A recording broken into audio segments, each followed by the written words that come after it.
And so I was on the phone with them, and I found that within a few seconds, if a jet leaves the plume and it starts to get a little bit larger, not real small, but a little bit larger, they can see the plume expanding. And we were talking about the same one that was going right over Ukiah, and the plume was expanding. And I said, well, how come in your weather reports you don't talk about this as man-made clouds or persistent jet contrails? How come you're talking about this as being a front, a weather front? And they said, well, that's the way we deal with it because it's clouds.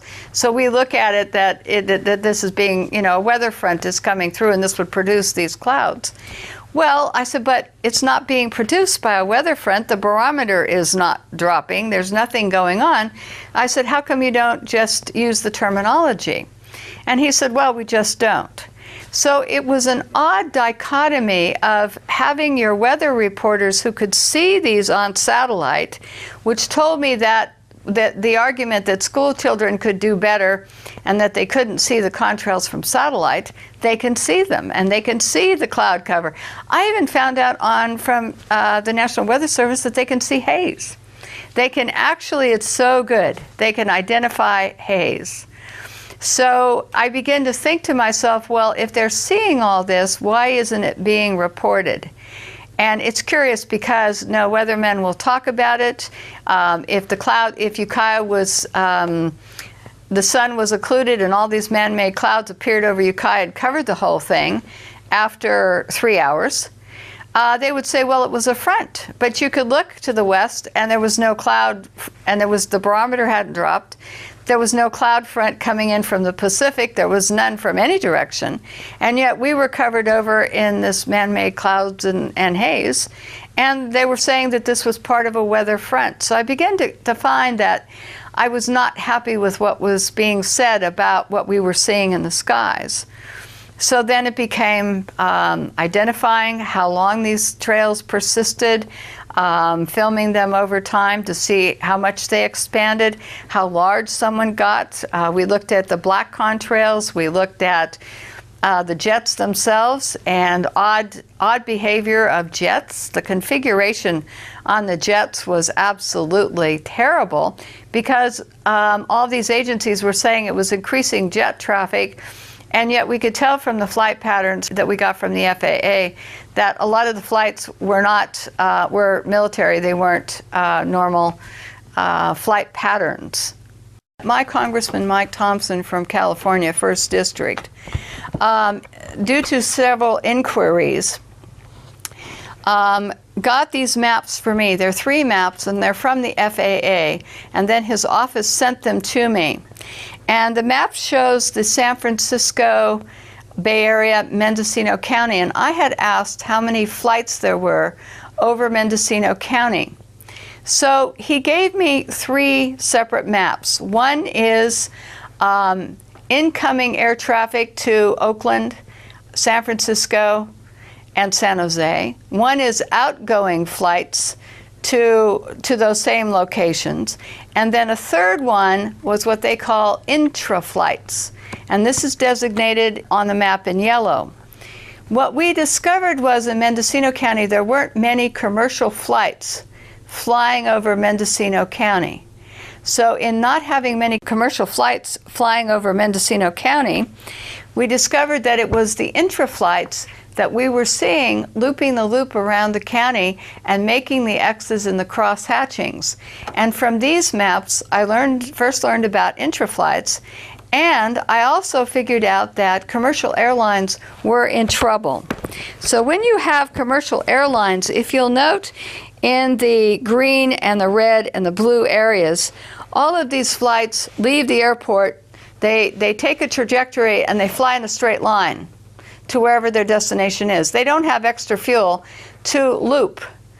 The yellow ones, however, they do the loop around the county, and they have a few planes, not very many, but they can do many, many loops and back and forth crisscrossing. So you'll see the loops, and that's how we begin to figure out that the jets, leaving the persistent contrails, which turned into these heavy plumes and cross-hatching, were actually the ones that were the InterFlights that were moving around. But we had very few that flew over Mendocino County itself. So the commercial airline impact for our county is so small here, absolutely so small, that there wouldn't be the type of impact from seeing many persistent jet contrails from them. And they fly straight. They never loop.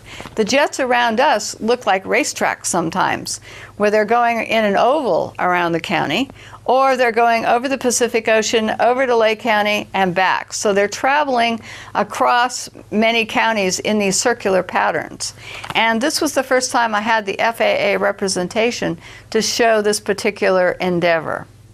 Okay, this area here, right here, is Mendocino County, Sonoma County on one side, and Humboldt County on the other side. So, but this area here, you could see that the majority of the jet traffic in the green and the red is not covering and not going across our county. So it's mostly free of commercial air traffic. Now, the yellow here are what they call InterFlights. And this is where they go in all directions. Now, there are no flights which leave Sacramento to the east of us that fly out over the Pacific. No commercial flights. So therefore, the InterFlights go in this direction. They go towards Sacramento.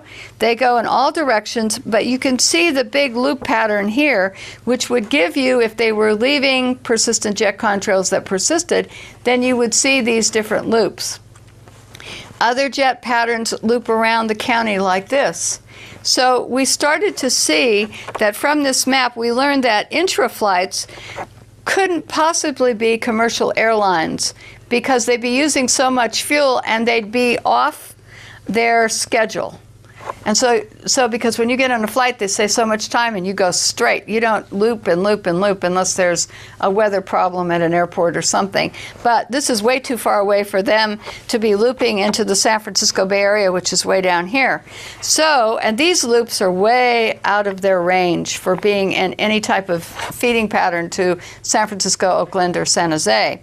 So this is when I first learned about InterFlights, but this is also when I confirmed that there wasn't much air traffic over Mendocino County. So this made us unique in being able to look at the phenomenon of persistent jet contrails and know that when the jets were going in certain directions, it wouldn't be any type of commercial patterns. So that's why we knew that the big jets flying, and the big ones we really saw all of the time, many of them unmarked or not clearly marked, were part of this interflight pattern that you can see on this map. Persistent jet contrails that persist and stay in the environment for up to 20 hours. This is like geoengineering. It means that you're artificially, man-made in some way, changing our environment. You're adding particulates, you're adding something to the atmosphere, and it's more deliberate than not, but what you can add is you can add particles and chemicals. Weather modification is geoengineering, making it rain somewhere where it normally wouldn't. So we have all of these things where we talk about geoengineering. The interesting part of geoengineering is that it's now being proposed as a way to put particulates in the atmosphere so that we can stop the direct sunlight from reaching the Earth. It means that they could add particles, iron particles to the ocean. That's another form of geoengineering. In other words, when you have jets that change the climate, that's another form of man-made geoengineering. So geoengineering means something that you're going to do in the atmosphere that would not normally be happening on any normal type of basis. In other words, a volcano would be normal. The particulates coming up from a volcano, for example, would be a normal phenomenon, and then we would take whatever consequences comes from that. However, when you start taking and talking about, as Holdren is, he's Obama's science advisor, talking about taking care of global warming, in other words, by putting particles in the air, like sulfur or some other particles, then that means that we're going to take some action where we're going to try to interfere with some normal processes that are going on. And the problem with this, for example, with sulfur, is that sulfur, in the sense of it, we took it out of diesel fuel in California. in 2006. And we said we have to clean it up because kids get asthma from sulfur, lots of health problems associated with too much sulfur in diesel fuel.